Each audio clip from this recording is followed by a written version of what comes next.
영상을 찍는 오늘 날짜가 3월 9일입니다. 개학하고 일주일이 지났습니다. 또 다시 전국은 등교 거부, 자퇴로 골머리를 앓고 있습니다. 많은 어머님들이 2월 중순 넘어서면서부터 가슴이 떨리기 시작해요. 우리 아이가 또 학교 안 갈까봐 무섭습니다. 많이 불안하네요. 걱정이 돼요. 이런 이야기들을 많이 하셨고요. 실제로 이런 전화 문의를 많이 받았습니다.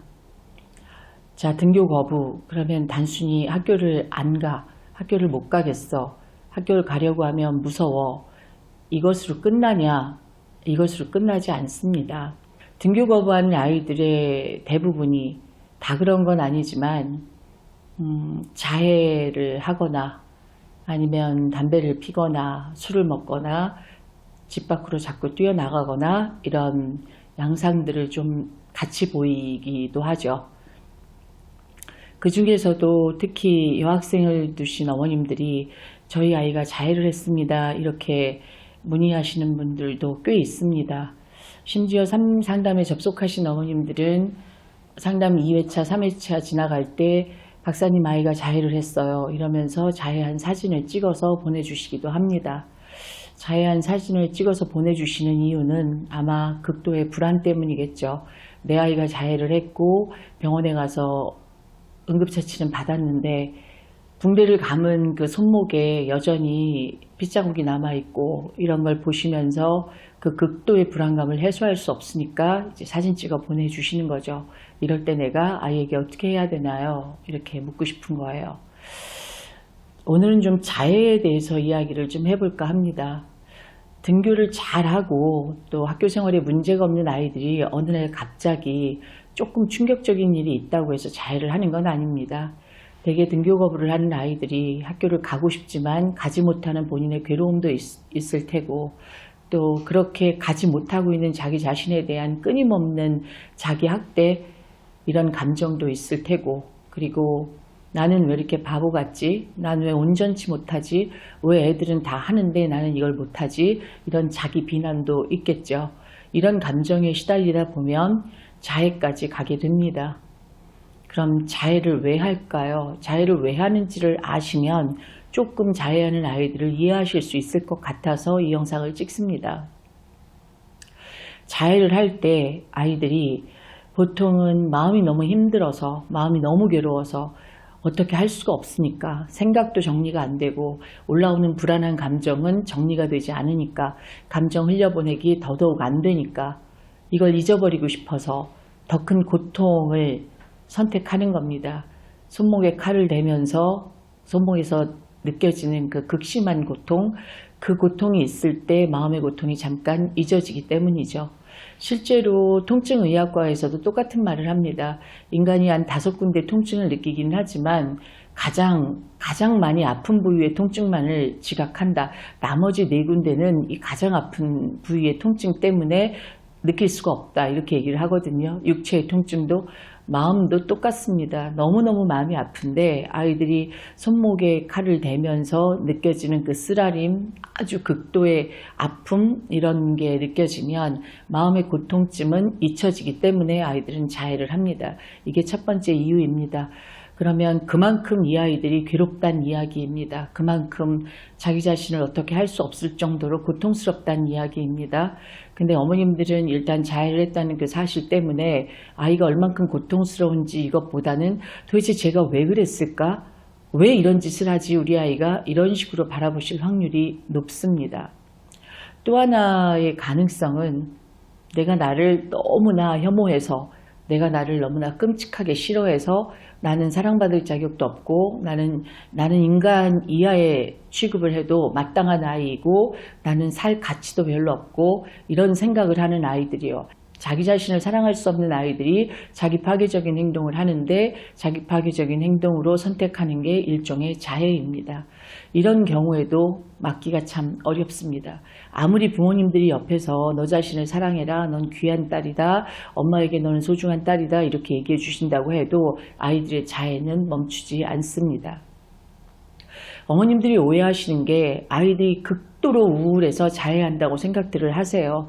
너무너무 우울하면 우리 아이가 자해하는구나 이렇게 생각하시지만 실제로 자해하는 아이들과 이야기해보면 너무너무 우울해서 자해하는 경우보다 우울하긴 한데 분노의 상황이 만나졌을 때 마음도 우울해서 죽겠는데 내가 뭔가 화가 나는 상황이 만나졌을 때 엄마가 잔소리를 하거나 아니면 학교 친구와 문제가 생겼거나 그 어떤 일이든 이 아이들이 순간에 화가 올라오는 상황이 생겼을 때 아이들은 이 분노라는 감정을 표출할 길이 없을 때 또한 자해를 합니다.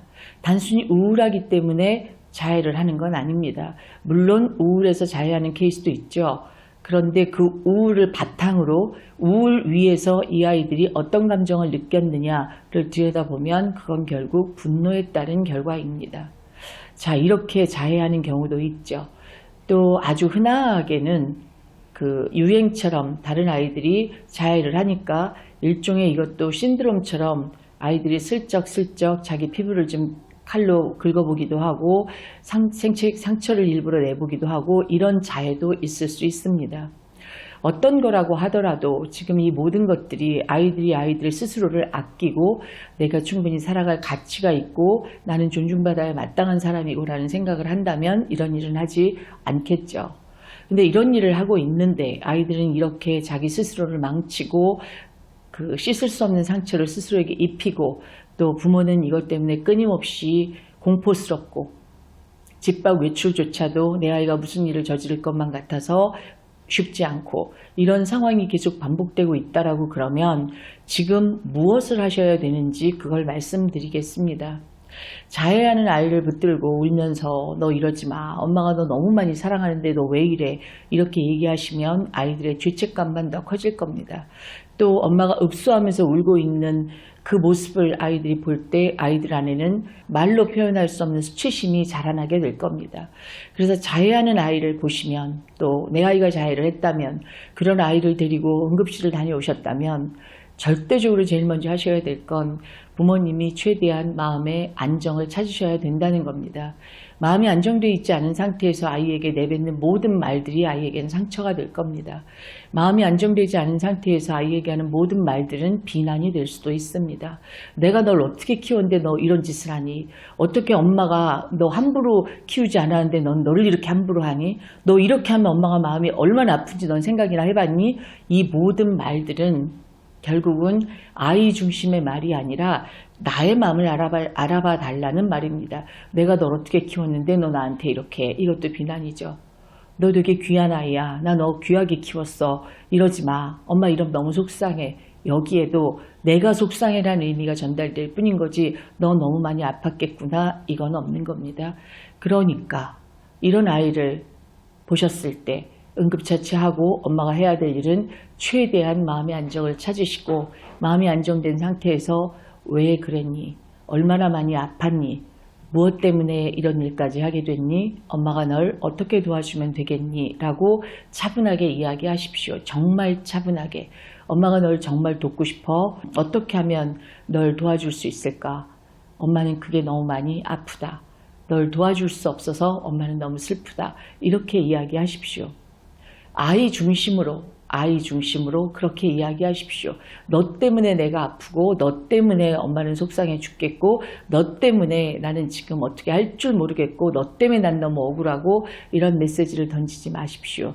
이런 메시지가 끊임없이 아이에게 갈 때 이 한 번의 자해가 두 번이 되고 두 번의 자해가 세 번이 될 확률이 높습니다. 언젠가도 말씀드렸지만 사랑은 이해입니다. 여러분이 아이들을 너무 아끼고 아이들이 귀하게 자라줬으면 좋겠고 이런 마음이 있으시다라고 그러면 자해한 그 아이의 마음도 이해해보고자 하는 마음이 있으셨을 때 아이는 아마 더 이상 손에 칼을 들지 않을 겁니다. 등교 거부와 자해는 결코 따로 갈 수 없습니다. 물론 학폭 피해를 당한 아이들이 자해를 하기도 하죠. 그러나 학폭 피해를 당한 아이들이 자해를 할 때 이런 양상을 보이는 아이들이 등교 거부까지 이어지는 것도 너무 자연스러운 현상입니다.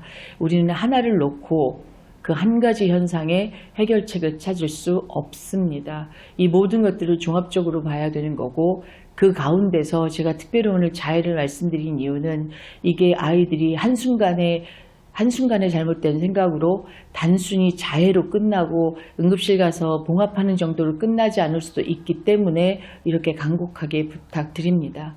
마음을 안정하시고 아이 입장에서 이야기해 보십시오. 내가 아이라면 난 무슨 이야기를 듣고 싶을까?